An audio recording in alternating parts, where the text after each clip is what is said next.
ఓం నమో వెంకటేశాయ. మిమ్మల్ని ఎంతగానో అలరిస్తున్న శుభోదయం కార్యక్రమానికి స్వాగతం.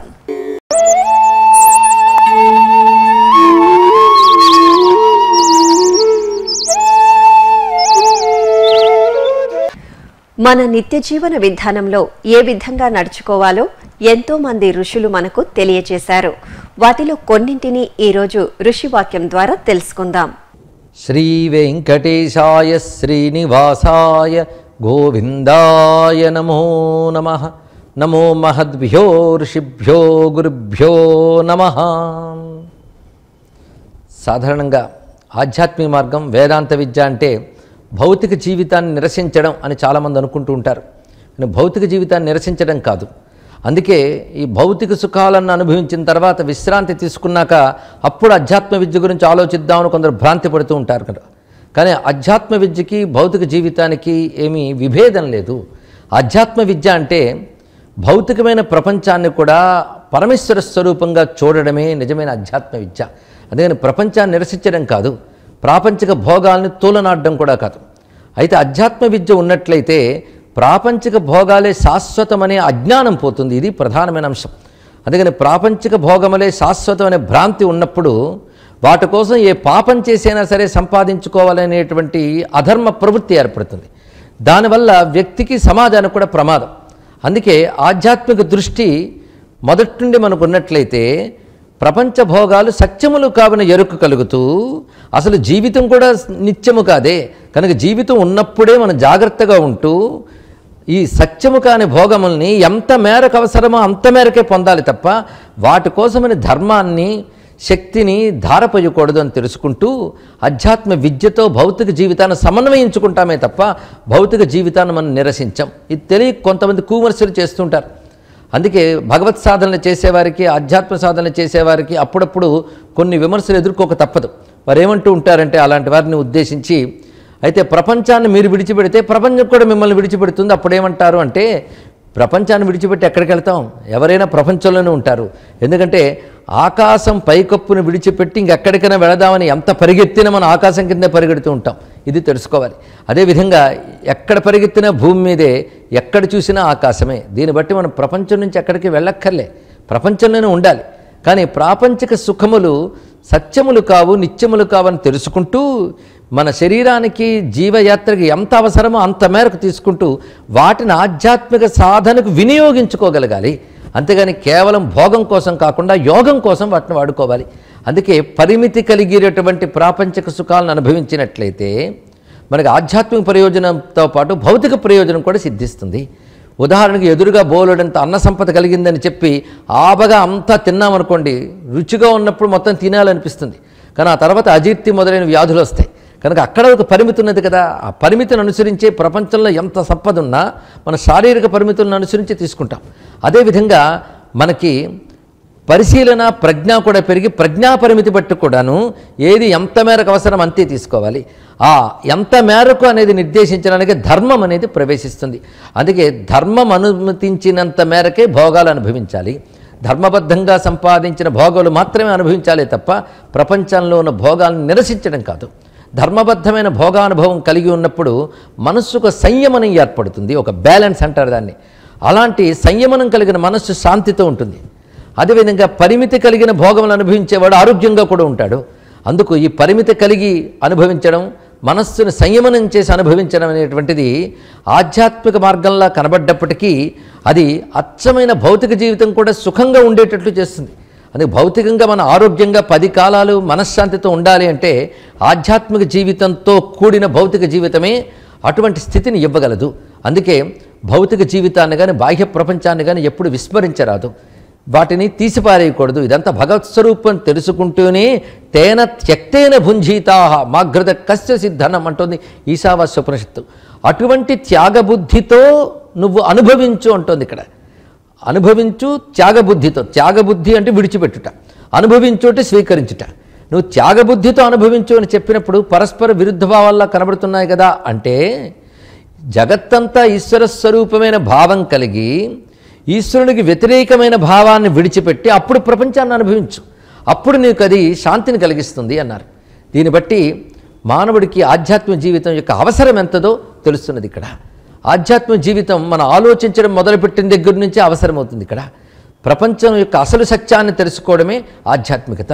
అందుకే ధర్మం అనేటువంటి ఒకానొక హద్దుతో మనం ప్రవర్తిస్తూ ప్రపంచాన్ని పరమేశ్వర స్వరూపంగా గ్రహించగలుగుతూ ప్రపంచాన్ని పరమాత్మ రూపంగా నమస్కరించగలగాలి. అందుకే ప్రపంచాన్ని నిరసించడం ఆధ్యాత్మికత కాదు, ప్రపంచాన్ని పరమేశ్వర రూపంగా దర్శించడం ఆధ్యాత్మికత అనే విషయం తెలుసుకోవాలి. అందుకే మనకి విశ్వరూపం అనేటువంటి అంశంలో కూడా త్రిభువన వపుషం విష్ణుమీశం నమామి అని నమస్కరిస్తున్నాం. అంటే ప్రపంచమంతా ఈశ్వర స్వరూపమే. అది తెలిసినప్పుడు ఈశ్వరుడు కానిది మరొకటి లేదు. అది గ్రహించగలిగితే ఒక దాని మీద రాగము ఉండదు, మరొక దాని మీద ద్వేషము ఉండదు. సర్వం పరమేశ్వర స్వరూపం ఉన్నప్పుడు అంతటి దాని యందు విశాలమైన స్వార్థరహితమైన ప్రేమ ఏర్పడుతుంది తప్ప రాగద్వేషాలు ఉండవు. అది ఈశావాస్యమిదం సర్వం అనే మంత్రంలోనే తేన త్యక్తేన భుంజీతాహ అనే మంత్రం కూడా చూపించారు ఇక్కడ. అటువంటప్పుడు మన పరిమితులు మనం తెలుసుకుని మాఘృత కశ్వసిద్ధనం అంటే పరుల ధనాన్ని ఆశించకుండా, అంటే అధర్మపరమైన ప్రవర్తన లేకుండా, అధర్మంతో ప్రపంచ విషయాలను అనుభవించాలనే ఆశ లేకుండా ధర్మబద్ధమైన జీవితాన్ని గడుపుతూ పరమేశ్వర స్వరూపంగా విశ్వాన్ని భావిస్తూ నీవు ఏది ధర్మబద్ధంగా నీకు లభించిందో దాన్ని ఈశ్వర ప్రసాదంగా నువ్వు అనుభవించడమే త్యాగబుద్ధితో అనుభవించడం అంటే. కనుక త్యాగబుద్ధితో అనుభవించడమే ఆధ్యాత్మికత నేర్పుతుంది. అటువంటి వాడు కానీ సమాజంలో ఉంటే వాడి వల్ల సమాజానికి కూడా క్షేమం కలుగుతుంది. సమాజంలో అందరూ ఇటువంటి ఆధ్యాత్మిక ప్రవృత్తి ఏర్పరచుకోగలిగితే అది ఉత్తమమైన సమాజం అవుతుంది, శాంతి కలిగిన సమాజం అవుతుంది. అందుకే ఆధ్యాత్మికతే నిజమైన శాంతియుతమైన చక్కని భౌతిక జీవితాన్ని కూడా ప్రసాదించగలదు అని గ్రహిస్తూ స్వస్తి.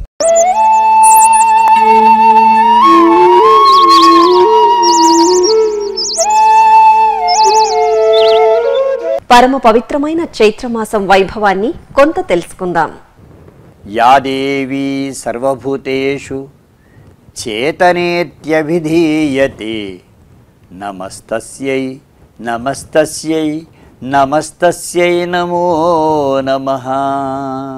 సమస్త దేవతాగణాలలో కూడా సర్వశ్రేష్టమైనటువంటి దిక్పాలకులు, నవగ్రహాలు, త్రిమూర్తులు వీరందరి చేత కూడా ఆరాధింపబడేటువంటి సుమేరు శృంగ మధ్యస్థ అయినటువంటి శ్రీమన్నగర నాయక అయినటువంటి ఆ లలితాంబికాదేవిని అందరూ లలితా పరాభట్టారిక అనేటువంటి పేరుతో కీర్తించుకునేటువంటి సందర్భం ఈ దేవీ వసంత నవరాత్ర్యోత్సవ సందర్భం ఇది.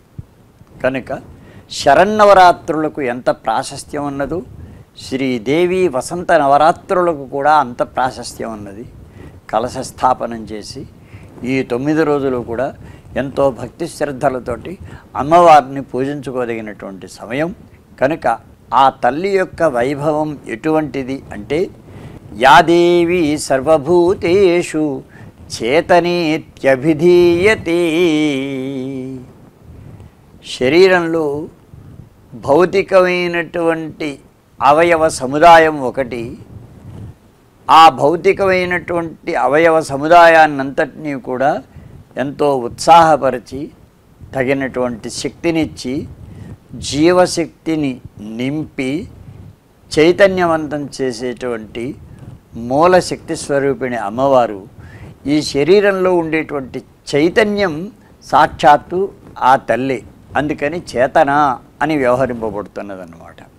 కనుక సమస్త జీవరాశులలో కేవలం మానవులలో మాత్రమే కాదు, అనంతకోటి బ్రహ్మాండాలలో ఉండేటువంటి 84,00,000 జీవరాశులు ఏవైతే ఉన్నాయో అన్ని జీవరాశుల్లో కూడా చైతన్య స్వరూపంగా వ్యాపించి ఈ జీవరాశుల్ని కానీ ఈ జీవ జగత్తునంతటిని కూడా చైతన్యపరుస్తున్నది ఆ జగజ్జనని. కనుక ఆ తల్లిని మనం చైతన్య స్వరూపిణిగా భావించుకుంటూ అర్చించుకోవడానికి తగినటువంటి మాసం ఇది. అందుకని నమస్తస్యై నమస్తస్యై నమస్తస్యై నమో నమః అని చెప్పుకుంటున్నాం అన్నమాట. ఆ తల్లికి నమస్కారం నమస్కారం నమస్కారం అని పునఃపునః మనకు ఉండేటువంటి త్రివిధములైనటువంటి దుఃఖములు ఏవైతే ఉన్నాయో ఈ 3 విధముల దుఃఖములను కూడా తొలగించుకోవడం కోసమని మనం నమస్కరించుకునేటువంటి సందర్భం ఈ సందర్భం. ఈరోజు తిథి వార నక్షత్రాల విషయాలను తెలుసుకుందాం. ఈరోజు ఏప్రిల్ 8వ తేదీ చాంద్రమాన శ్రీ వికారినామ సంవత్సర ఉత్తరాయణ వసంత ఋతువులో చైత్రమాసంలో శుక్లపక్షంలో తదియా తిథి, దీనికే తృతీయా తిథి అని పేరు, భరణి నక్షత్రం, సోమవారం. ఇక్కడ మనకు కొన్ని విశేషాలు ఉన్నాయి. తిథి తృతీయా తిథి, అందుకని ఉమావ్రతాన్ని ఆచరించుకోవచ్చు. అమ్మవారిని ఉమాదేవిగా భావించుకుంటూ మనం వ్రత నిర్వహణం చేసుకోవచ్చు. ఈ దేవి వసంత నవరాత్రులలో భాగంగా మనం ఉమావ్రతాన్ని ఆచరించడం అనేటువంటిది ఇంకా శ్రేష్టమైనటువంటి విషయం. ఇది ఒకటి. సోమవారం కనుక మనం పూర్వం చెప్పుకున్నటువంటి విధంగా పరమేశ్వరునికి కూడా చాలా ప్రీతికరమైనటువంటి రోజులు ఇవి. వసంత నవరాత్రులలో అమ్మవారిని ఏ విధంగా స్తుతి చేసి అర్చిస్తారో అదేవిధంగా పరమశివుని కూడా అంతే భక్తి శ్రద్ధలతోటి మనకు ఉత్తర భారతంలో అన్ని శివాలయాలను కూడా ఎంతో శ్రేష్టవంతమైనటువంటి ప్రక్రియలతో కూడినటువంటి అర్చనా విధానాలలో భక్తి శ్రద్ధలతోటి ఆ స్వామిని అర్చించుకునేటువంటి సమయం ఇది. కనుక ఆ విధంగా కూడా సోమవారం కనుక పరమేశ్వర సమర్చనం అనేది అది సర్వవిధములైనటువంటి శ్రేయస్సులను కూడా కలిగించేటువంటి విషయం అన్నమాట. వీటికి తోడు మనకు శ్రీ మహావిష్ణువు యొక్క అవతారములలో ఈ దశావతారములు ఏవైతే ఉన్నాయో అవి చాలా ప్రశస్తమైనటువంటి అవతారాలు. ఆ అవతారాలలో తొలి అవతారం మత్స్యావతారం అనేటువంటిది. కనుక ఆ మత్స్యమూర్తిగా శ్రీ మహావిష్ణువు ఆవిర్భవించినటువంటి రోజు ఈ రోజునేనట. అందుకని మత్స్య జయంతి అని ఈ రోజున నిర్వహిస్తారు. కనుక మత్స్య, కూర్మ, వరాహ, నారసింహ, వామన, పరశురామ, రామ, బలరామ, కృష్ణ, కల్కి అవతారాలు ఈ దశావతారాలు. ఈ దశావతారాలలో మనకు తొలి అవతారమైనటువంటి మత్స్యావతారంగా శ్రీ మహావిష్ణువు ఆవిర్భవించినటువంటి సందర్భం కనుక శ్రీ మత్స్యనారాయణ సమర్చనం అనేటువంటి దాన్ని మనం ఈరోజు చేసుకోవచ్చు. ఇవి ఈనాటి తిథి, వార, నక్షత్రాదులకు సంబంధించిన కొన్ని విషయాలు.